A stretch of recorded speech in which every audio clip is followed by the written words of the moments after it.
Why I prefer in general to be indirect versus more direct. Now, let me give you the context first before we jump in here. I'm a very direct person in my personality and how I live the world. I'm not around the bush. That's not what I'm talking about. I'm talking about in the context of specifically delivering information to people, selling, having conversations, and more around the subject matter of persuasion and influence as a whole, and how I go about interacting with the world and people. How oftentimes, although I'm very capable and I am direct, it's still wrapped up in a complete package of being indirect. And this is why. One reason is I know seduction is indirect. And that is a sweet symphony that just grips people in a way that you're never going to grip them being direct and logical, right? That's number one. Number two, from a persuasion and influence standpoint, this bypasses conscious blocks and influences people on a much more subliminal and subconscious level, which is extremely effective, way more effective than being direct and clashing with the critical factor in people's minds, which you'll learn about in hypnosis, right? That's two. Number three, I can use my creativity a lot more and get away with things, in quotes, right? Those are a few, there's more, but let's dive into it. Seduction to me is a slow, methodical process. And if we, again, look in the context of persuasion and influence, I want my brand, my message to resonate with somebody so deeply, they can't help but want to work with me, buy my product, hire me as a real estate agent, whatever it is. And I get lost in that. I enjoy that process so much, to know that I'm going up against other people and that I'm systematically, with my skill set, just going to win this person over and purely earn their business, trust, or friendship, or whatever it is that I want, solely because of my skill set, nothing else. Not because I'm more experienced, not because I'm better looking or whatever it is, just because of the seduction process, the skill. Because that's how I view this thing. Yes, it can be learned. Anybody can learn it. That's the beauty of it. Now, I'm not here, because I did a previous video on the art of seduction and all that. I'm not here to just completely harp on this point, but that, in my mind, is why I prefer it. It's a slow, methodical process that at the end, they're happy and I'm happy. Pretty cool, right? And a successful seduction is that both parties are happy and content in the end, right? Number two, let's continue. The first one was that. The second one is you bypass a lot of blocks. Now think about this from, again, a persuasion, sales, influence, video marketing perspective. When you shove stuff down people's throats, when you're too direct, too harsh, too aggressive, it turns a lot of people off. If I'm indirect, I can open up the conversation 10 out of 10 times because I'm being indirect. If I walk up to a woman, and I've done this before because I've experimented, and I'm just very direct. Hey, you're beautiful. I'd like to get to know you. Hey, you know what? You caught my eye. Let me get your number. I've had success with that. However, I've had more success approaching them and demonstrating interest, for sure, because we do that through our body language and our intentionality. But the conversation itself on the surface was a lot more indirect and smooth, we can say. That success rate, way higher than me just going direct. So think about that from a sales standpoint. If I can get somebody talking and have the conversation, it's going to go a lot farther versus just, hey, do you want to buy or sell? No. Hey, do you want to buy or sell? No.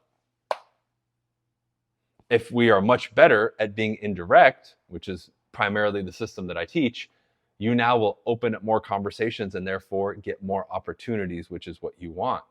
It's still implied that we're going to sell or we're engaging with them from a sales, persuasion, influence standpoint. However, because we do this correctly and indirectly, doing the right techniques, it bypasses the blocks and we can successfully open the conversation virtually every single time. And this is a skill set that you can develop, right? Number three was the creativity aspect. There's so much more that you can do with it. I can have a tremendous amount of fun when I'm being indirect. I love it because when I'm indirect, it makes the conversation more pleasant and interaction for both sides. But the interesting part in this is now, instead of me selling, believe it or not, it's them selling themselves. Because when you ask questions the right way, people start talking and they come to their own conclusions because the ideas that you have with the right setup and questions and sequences, you can have them come up with the idea themselves. Hopefully you caught that. Traditionally, salespeople want to give information and give the idea to them, and they're listening. My methodology will get them to think based on the questions and setup and sequence that I'm putting of that idea, so they believe in their mind it was their idea, or at the least they came to the conclusion. I didn't force them or give them that conclusion. This is why I know for a fact my methodology influences people so much better. It's smooth.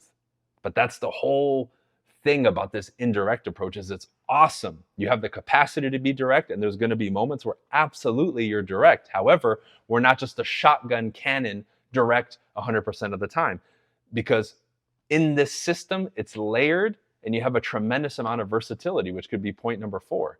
You'll have moments where you're extremely indirect or moments where you're very direct and everything in between. But now you have more tools in your tool belt to give you more versatility. And in the context of persuasion, sales, influence, and communication, this is huge. This is why if I approach a stranger indirectly, I open up the conversation 10 out of 10 times. If I go direct, 5 out of 10, maybe a little bit more. I know I'm comfortable and I have good body language and tonality and certainty and confidence, but still, I'm going to do much better indirectly because it doesn't fire off those blocks in people's minds. It bypasses a lot of things. And that creativity makes the interactions more spontaneous and better. I mean, I can go on and on with this thing, but it's reserved for people who are more dedicated and have a higher level of skill.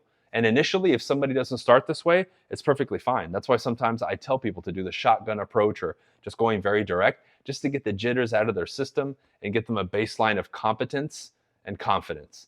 Then we can take you to the next level. Because typically, when I look at like a lot of my stuff, courses, coaching, and all that, that's typically the person that I get, right? I still get a lot of new people, but typically I get the people who have done something with somebody else who are new, and then they come to me like, okay, I learned a little bit, I'm now ready to take it to that next level. That's usually when people come to me because they view my brand and what I teach is up here, not like entry level stuff.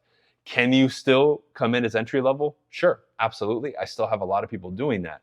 However, I notice the lion's share of people that come to me for communication and sales and this type of stuff typically are already ready to take it to the next level, or they're already there and they want to become even greater, right? And this system at the highest level is for that. It becomes more effective the better that you get. And that's the interesting thing. And by virtue of that, it's reserved for that higher class and elite, which is really who you want to be selling to eventually. A lot of people who come to me, again, whether they're in real estate or something else, want to sell the higher ticket items, real estate, where they make bigger commissions and that kind of stuff. And this lingo and this style is specifically for them too. That's the beauty of it. But it's more nuanced and it's more layered than you think. But these are some of the reasons that I really enjoy overall having that structure of being indirect, like the indirect subliminal sales system, right? Which is that special little new black book that I created, which, by the way, if you want a sample of it, click the first link in the description, right? But that's a coaching member exclusive that I created, which is next level questions and a lot of this stuff kind of crammed into about 150 or 200 questions, linguistic changes, like instead of using this word, use this one. And just some of it's very bold, some of it's a little bit more subtle, but it's all in spirit of this indirectness, smoothness, calibration, and being a surgeon with your words, right? I created a product a long time ago called the Sales Technician, and I like that, the Sales Technician.